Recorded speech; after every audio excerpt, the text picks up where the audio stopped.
Shalom, nikusalimu kwa jina la Bwana majeshi. Jumapili njema ya kumpendeza Mungu. Ni siku njema ya kusema na Mungu niliyoichagua mimi. Asubuhi ya leo napenda nishare nawe mawili matatu kwa ajili ya Bwana. Jumbe wangu unasema juu ya muda, majira au wakati. Mhubiri anasema kwa kila jambo lina wakati wake na kusudi chini ya mbingu. Wakati wa kulia na kucheka, wakati wa kupanda na kuvuna.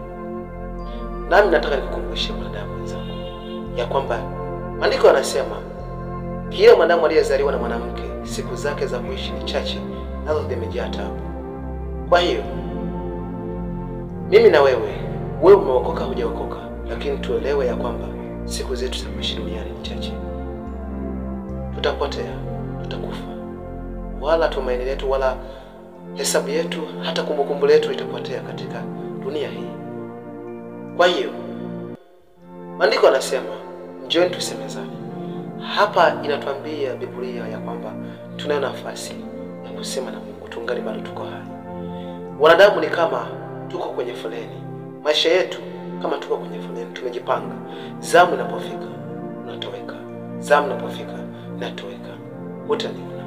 Kwa hiyo ni wakati mzuri wa kutengeneza Mungu tungali bado tuko hai. Huo ndio ujumbe wangu. Tumkumbuke Mungu tungali bado tuko hai, na tunao nafasi na nguvu ya kusema na Mungu naye akatusikia tungali bado tuko hai. Ila baada ya hapo hatuna nguvu tena kusema na Mungu. Mungu wa mbingu na nchi akubariki na uwe na Jumapili njema.